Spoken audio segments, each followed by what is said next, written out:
Good afternoon, everyone. Thank you so much for being here this afternoon for our half-hour Cookies and Milk with Friends. My name is Taal Hasak-Lowy, and I am the Executive Director of Friends of the Children Chicago. Let me just tell you a teeny bit about Friends of the Children Chicago. We're a mentoring organization, but I like to describe us as a mentoring organization on steroids. There's a few things that make us decidedly unique. First, it's who we serve. Families cannot voluntarily sign up for our program. Instead, we do outreach to identify the children and families that are facing the greatest hardship. And then we devote up to 3 months to build a relationship with that parent or caregiver, so they voluntarily enroll their 4 to 6-year-old child into our program. Once children come into our program in kindergarten, we make a 12-and-a-half-year, no matter what, commitment to that child and family. There is nothing that a child or family can ever do to be kicked out of our program. In addition, our families tend to be very transient because of caregiver instability, housing insecurity, and interpersonal or community violence. As long as they move within a 25-mile radius, we follow them wherever they go. We're involved in every facet of a child's life, in school, at home, and in the community. And what we do with the children, we are not a glorified babysitting service. Our primary focus is to tend to a child's physical and emotional well-being. And we're going to get them into a we'll meet their basic needs, and we're going to get them into a calm brain state. And then only after we do that do we shift to doing skill building with the child. We have proven results, which I'll share with you in our follow-up email. And we don't work with volunteer mentors. It's our full-time salaried trained staff are the professional mentors. And you all have the lovely pleasure of meeting one of our rock star professional mentors today. I want to share with you a quote from one of the preeminent youth development research institutions.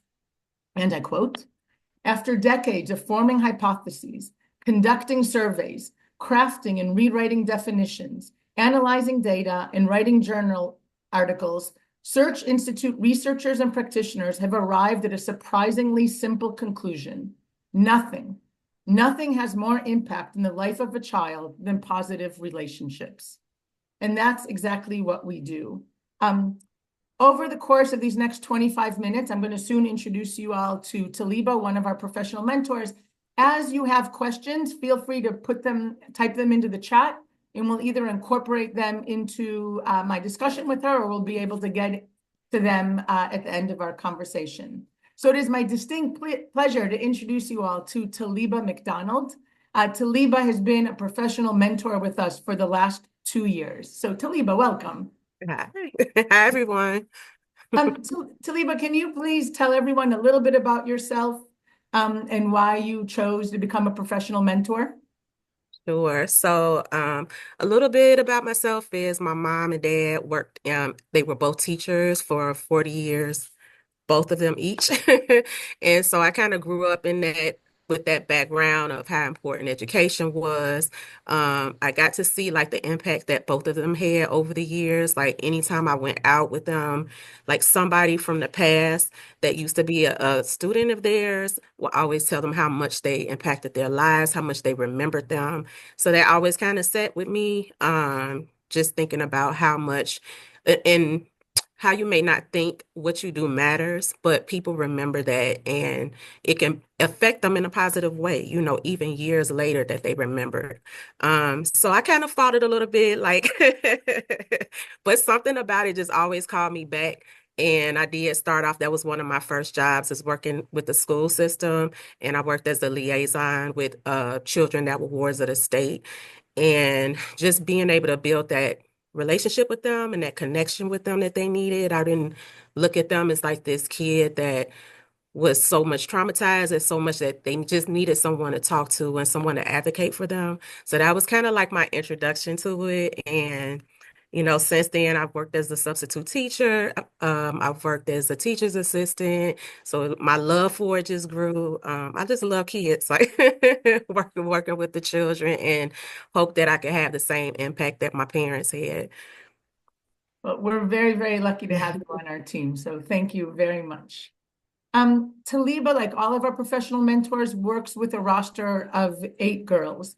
She spends about 3 to 4 hours each week with each child, and she sees them in school, at home, and in the community. Today, we're going to focus on one of the girls on her roster. We're going to call her Brianna. That's not her real name. Brianna is a second grader, and Talibah's been working with her for 2 years. Before Talibah shares about her work and shares Brianna's story, I want to remind you that we're talking about a real person. We're sharing personal information about her and her family so that you can better understand the reality of who we serve and what it is that we do. I want to ask that you treat this information with consideration for Brianna and her family's dignity. So Talibah, can you first tell us a little bit about Brianna? What is she like? What does she like to do? Sure. Brianna is very energetic, very like loving, caring. She loves to learn. Very smart, a jokester. She has like a lot of energy. So she likes to do a lot of physical things like running, playing. Like I said, very smart. Yeah. So we have a lot of fun on our outings together. She is sunshine. We love Brianna. So Yeah. as I shared with you, every child that's in our program is in our program because they or their caregivers have experienced a lot of trauma and a lot of hardship. And Brianna is no exception to this. So can you please share with us a little bit about Brianna's home life and what she's been through? Sure. So when I first met her, she was, and she still is staying with her aunt. And the reason for that is because she was a witness to her mom being, tragically killed. She was in the room or the house where it happened. So that trauma just kind of led to outbursts in school and just her not knowing how to deal with that. Um, and so the school was actually who referred her and her family to our program. So I worked closely with the counselor, and her teacher. They were at a point where they really didn't want her at the school anymore. Like they really wanted, the counselor did tell me like, if this happens one more time, like we're gonna have to kick her out of the school. And so she didn't have an IEP or anything at the time as well. So they allowed me to come into the school. The teacher allowed me to just sit with her. And because she didn't have an IEP, it was kind of a little tricky in the beginning. But she did let me sit with her and just like give her more time. So they didn't adjust anything. They just let me give her more time. But I noticed like she had a lot of anxiety when it came to doing her work. Like she was fine until they presented her with doing work. And then there's an example. Did you want me to share like, the example of them? Okay. Yeah, so we'll get to that in 1 second. We'll get to that in one Okay. second. Right, so Brianna, just to be Yeah. clear, Brianna was Yeah. referred to us by her school. She was having significant behavior issues. They were on the verge of kicking her out. Brianna, it's painful to say, witnessed her mother and sister's murder and had a lot of issues. And so Talibah's been a central point in her life and with her aunt. She lives with her aunt and her first cousin as well. Um, and so Talibah's been there for them. One of the main benefits of a professional mentor is that they are a stable, consistent, and committed and supportive relationship in the life of a child. Talibah, you shared with me when we spoke to prep for this call that Brianna actually asked you many questions to sort of make sure that she's safe with you. Can you share with us some of the questions that she asked you and how you answered those questions?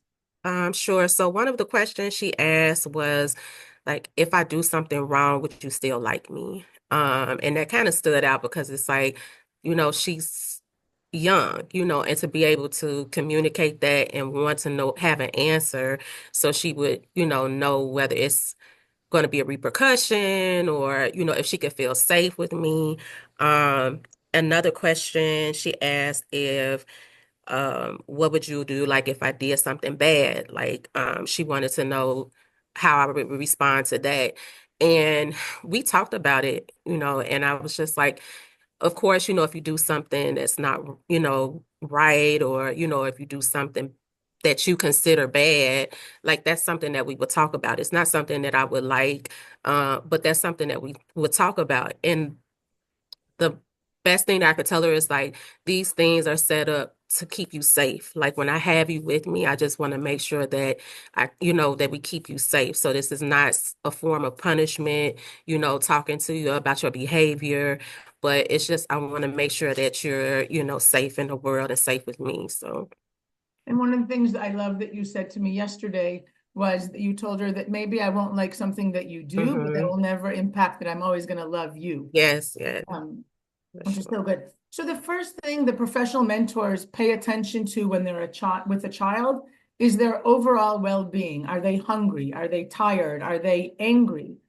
And then the mentor is going to address their basic needs, or if they're upset, help them get from what's being called dysregulated, if they're very upset, to a calm state, which is called regulated. Only once a child is in a calm brain state that they're able to learn, do we shift to teaching them skills.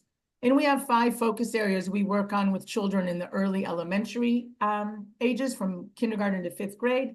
Those are called self-awareness, team of support, goal setting, building independence, and literacy development. Um, Today, right now with Brianna, I'd love to give you an example about literacy development. So as you started to allude to before, Brianna struggled in school, and it didn't so much have to do with, she's a smart and she's a good reader, but it really triggered her fear and anxiety. Can you Mhm. describe what you saw happening in the classroom and then how you dealt with it outside of the classroom? Yes. So, one of the things that I could tell was a trigger for her was when I would come into class, they did an exercise. Like Fridays would be like the spelling day, or they would have a spelling test. So that day before, they would do like a practice where they would stand in a circle and they would have like a ball or something, and each person would say a letter, or that person would like spell the entire word. Well, a lot of the time she would get out like really soon. And I could tell like how much anxiety, like she would be really excited to do it when it first started. But then once that happened, it was just like you could just see it on her body and her face. Like you could tell it just really broke her that she was out so fast and that the other kids were still having fun. And it broke my heart really. And I could tell how it just made her shut down from even participating in other things. It was like really to shut down for the day. And so, I talked to her teacher and her aunt to find out like if I can get like the spelling words and the work that she was working on. So when we're on our outings, that we could just go over it. And maybe it could hopefully build her confidence. She would feel, and I knew that she can get the words and the work that she was doing. She just needed that time that maybe, the teacher couldn't give her. And then even with her aunt was like looking forward to me to work with her too, because she sometimes feels overwhelmed and sometimes they don't get to the homework. So we started doing exercises, like even in the car, like I have a dry erase board. So I would just give her the words and she would write them out and then she would say them to me and then we'll sound them out. We also worked on it on the outings. And we just kind of made more like fun activities while she was learning her words. We worked with the beanbag letters, so she would like sound it out with the beanbag letters and put it into the words. And she was just felt so proud. You could see like even if it was just a couple words that she got, like it was started building up her confidence. So we actually made that one of her goals is that we would start working on her words. So it was something that she felt she had power to over is like making this goal for herself. So we've been seeing a lot of improvement in her reading and her spelling since then. So I'm excited about that. We're super proud of Brianna. That's Yeah. amazing. You alluded to it. So Brianna's aunt is young and she has Yeah. a daughter of her own. hmm And she often gets overwhelmed by life. And Yes. so you help her a bunch by making sure that you do homework with Brianna. What are hmm other ways that you know that we've helped support Brianna's aunt? So a couple times I have taken her out just to like for lunch just to get away. And she told me like how much she enjoyed that, just having some time for herself. I've also worked with our community engagement specialist, our FACES team. So they've always, reached out to her and do check-ins with her to make sure if it's anything she needed. At one time, she was thinking she would have to move, so they sent her resources for like housing and things she can check into, even with her job. Like sometimes, like she's had a few jobs since I've been working with her, so they sent resources even for jobs and that she was able to, check out and see if they were a good fit for her. Right. So in addition to having the professional mentors whose focus it is to work with the child, we have two family and community engagement specialists whose job it is to stay connected to the parent and caregiver, to identify what their needs and obstacles are, their challenges for their other children or themselves, and then meet them where they are and connect them to other resources. Our secret sauce are trusting, non-judgmental relationships. And if a caregiver doesn't choose to take advantage of a resource right now, that's okay. We'll continue loving on them and just offer it up again later. So we just continue, no matter what, showing up for the families. Can I add one Um, more thing that I yeah, please. forgot? They also did reach out to offer therapy services. It just so happened that she had some, but she knows that like we have like trauma informed therapists that we could refer her to as well. Right. So thank you for bringing that up. We also have, we received a wonderful grant from Cook County Mental Health. And so we have a partnership with a Black-owned mental health social service agency called New Life, New Solutions. And so 3 or 4 days a week right now, we have a therapist on site that's available to work with our professional mentors to deal with their vicarious trauma, and also available to see any of the children in our program, their siblings, or their caregivers. If they go to a session, the therapists charge Medicaid. But if they come and decide they don't want to go because they don't feel comfortable or they're a no-show, we will pay the therapist fee. So that what happens for many families is if a family is repeatedly a no-show, they can't charge Medicaid, so the therapist will refuse to see that person. And so we're able to create a continued access for treatment, because if there's a no-show, we'll pay with the grant that we received, we'll pay for that therapy session. And it's been a life-changing grant. It's been incredible. Talibah, it was recently the anniversary of the passing of Brianna's mom and sister. You went with the family to the cemetery, but you really helped Brianna also celebrate their lives. And what you did was just so beautiful. So I'm wondering if you can share what you did and what you're in the process of doing with her right now. Thank you. So one time we went to the cemetery. It was like on the one of the anniversaries of the death. And so I went with her and the family. So I could tell that they really appreciated it. It was something that they weren't expecting, but they really, liked that we as an organization and just supported them in that way. Just an extension of, the other things that we do. And then recently it was her mom's birthday. And her sister's birthday was like around the same time. So they were going to the cemetery. So we went to like just something simple as going to Dollar Tree, getting some balloons. She picked out a card. We got a couple gifts that she could leave at the cemetery just so she could celebrate her mom's life, And then we also, I reached out to the aunt to find out if she could send me pictures of her mom and just kind of tell me some things that her mom likes to do, or just some things that she remembered about her so we could make a book together. So it kind of plays into like what we do with literacy as well. So she would be writing things about her mom. She would put pictures in there so she could tell the story and have like a memory book of her mom to keep with her. So again, we're not a curriculum program, right? So the mentors know what they need to, what skills, they know how to help a child get regulated, like get calm, meet their needs. We have focus areas, but then they're really attuned to each individual child's needs, strengths, sparks, like what interests them, which we're about to talk about, and struggles. And then they can tailor their outing specifically to what the child needs. And that's exactly what Talibah does with Brianna. The last sort of planned question, and then I'm happy if you all have questions, feel free to type them in. And if we have time, you can ask them as well. So Talibah herself is an artist. She's incredibly creative and has an entrepreneurial spirit. Um, 2 weeks ago, she held an incredible pop-up art show that 10 or 12, how many of our kids participated in that? 10. 10 of our kids Mhm. participated in to sell their own artwork. We had homemade ketchup, chocolate-covered strawberries, bracelets galore, drawings, pet rocks, and Yeah. more. Brianna, or is it Brianna and her cousin, or just Brianna? Brianna.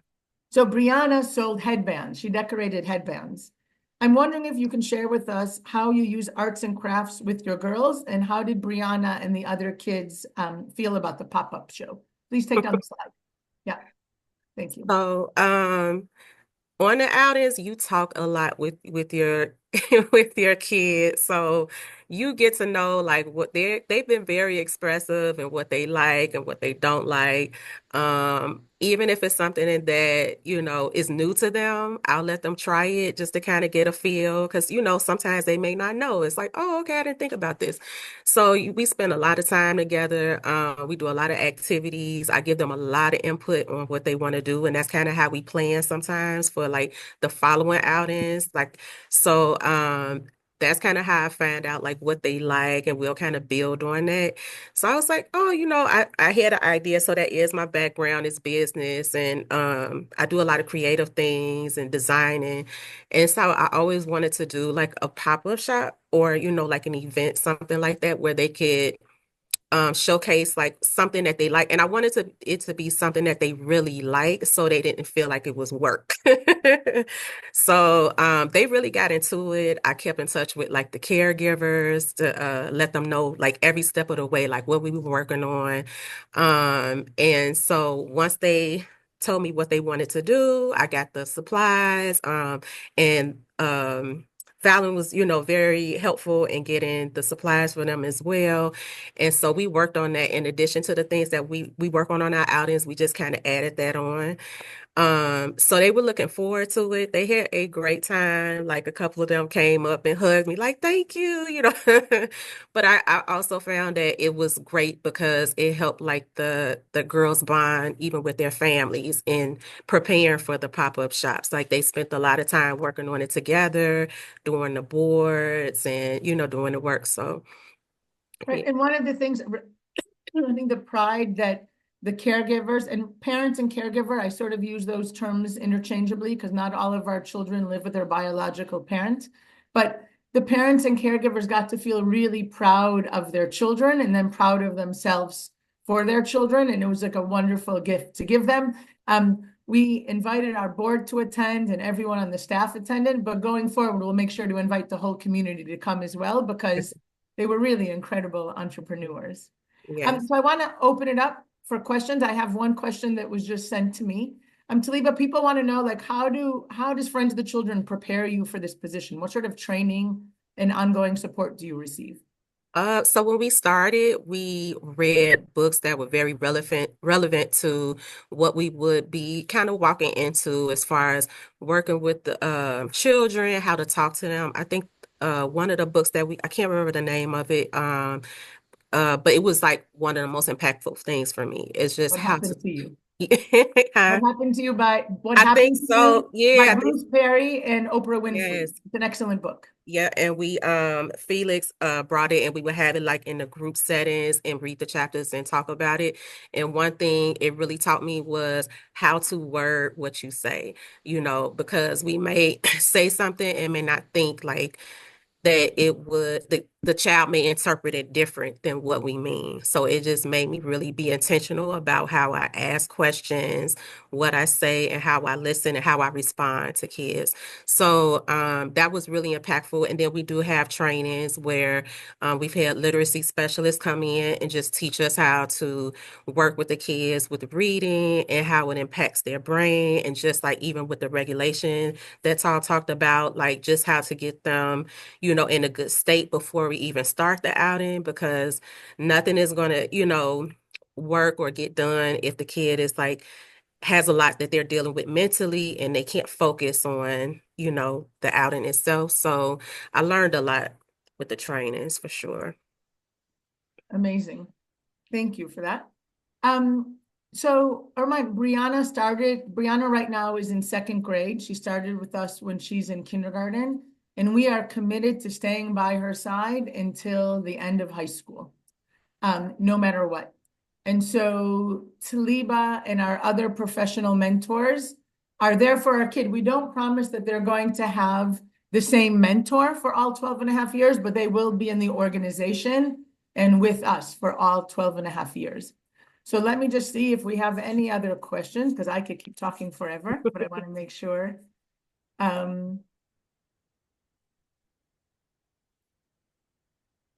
Wonderful. So I'm just gonna leave with two final things. So our oldest kids right now are in seventh grade. We have 128 children in the program. We're in the process of bringing on an additional 16 kindergartners right now, potentially 32 kindergartners. I'm working on a contract right now.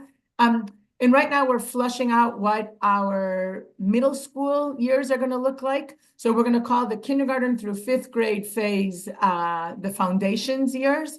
Sixth through eighth grade will be called Empower, and we'll have new focus areas for those that we'll be unveiling those this summer. And then 9th through 12th grade will be called Launch, when we prepare kids to go into the world beyond high school. I'm very, very grateful for you all for spending this half hour with us. Thank you, Talibah, for sharing your story and experience.